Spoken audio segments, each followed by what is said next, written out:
Hello, friends. Today we are going to talk about resilience, or the art of bouncing back and emerging stronger after a negative experience or adversity.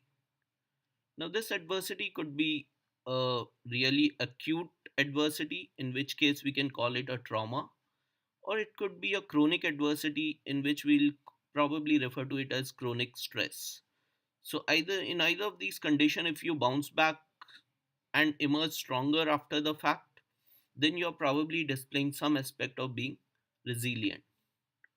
So, resilient, if we see, it has been mentioned throughout the history, for example, from this quote from Nietzsche, that whatever does not kill you makes you stronger.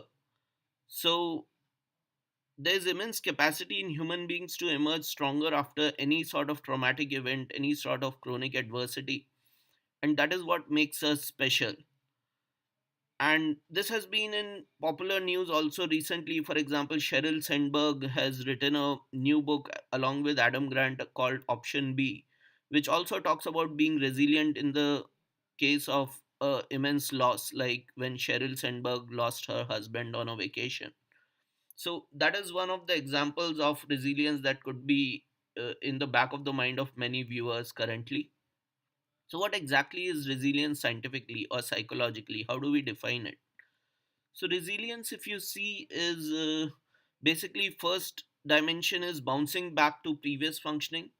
So you would be functioning at a particular level before the event happens, and then after the event, the negative event happens, you should be able to come back to that particular level of functioning. Like, for example, if some loved one has died, then there would definitely be a period of grief, but you should be able to recover and get back to your normal functioning levels.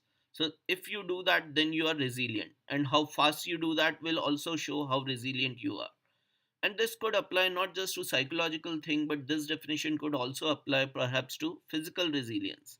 Like, if you're on a treadmill, and if you run for quite a while, then your heartbeat would go up, your blood pressure would go up, and then how soon it returns back to normal levels would be an indicator of how resilient you are physically. So that is one aspect of being resilient. The second aspect is when you are under a chronic adversity, a dynamic and challenging environment, then whether you are able to still continue to function good, continue to function well, and maybe even prosper, maybe even emerge stronger, as it says.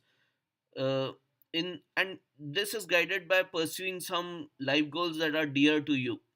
So, for example, if I want to become a psychological coach and want to spread the positive education movement in India, and I'm facing a lot of challenges or adversity, then do I become demotivated and give up, or do I keep continuing striving and become better and better at my game?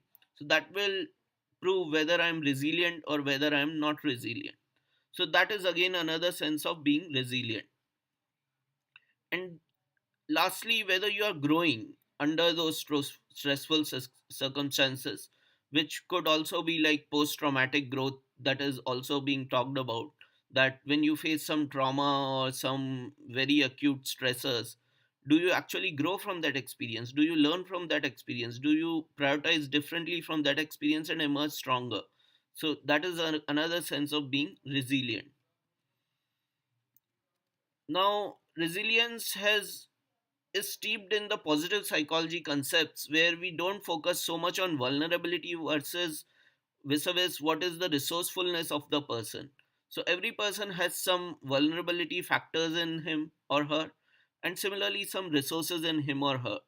So for example, when stress occurs, when someone faces stress in his or her life, then there would be certain risk factors which increase the odds of getting an illness. Like, if I am a lower socioeconomic person, if I'm a poor person, if I don't have sufficient education, then probably a stressor like losing my job, becoming unemployed, might lead to serious psychological illnesses in me, maybe make me even suicidal, that sort of a person.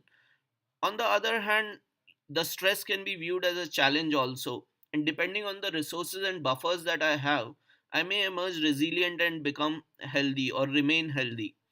For example, in the same situation that I lost my job, I can see that as a challenge, that okay, now I can probably use it to define my own new identity. So I could look at what resources I have, whether I've built up parallel interests, parallel vocations apart from my main vocation. For example, suppose I had lost my job in software industry, then probably do I have a interest in psychology and can become a make a career in psychology. So that could be the buffers that I carry with me, the resources that I carry with me. It could be in the form of social support, like whether my family and friends are very supportive of my transition and they are actually very helpful in making me take up a second career. So all those resources would make me more resilient. So the resources need not lie in me myself, they could lie in other people also, which are around me. So that is, in one sense, resilience is not just of the individual, it is also of the support system that he or she has in place for him or her. And finally, the thing that I want to touch today is that resilience is not just something that extraordinary persons have. Ordinary persons have the resilience, and Anne Maston has called this as ordinary magic of resilience. That everyone, each child is resilient, each adult is resilient, and even cities or environment around us are resilient. For example, when you think of this number 42, what does it come to your mind? Maybe uh, what comes to your mind is the ultimate answer to the question of life, universe, and everything, right? But that is not what I want you to think about in this number in this context. This is the number of cities that have been permanently damaged or could not re-emerge after a crisis like an earthquake, and they totally disappeared from the face of the earth throughout history. So imagine this, only 42 cities or establishments or settlements have disappeared from the earth. All the rest have emerged like a phoenix back, like risen from their ashes. So they have been very resilient, all these settlements. So that is the ordinary magic of resilience. So if anything you can take from this video, what I want you to remember is that every person is resilient. You have that ordinary magic in you. So go ahead, take some risks, maybe fail a few times, and then become resilient again.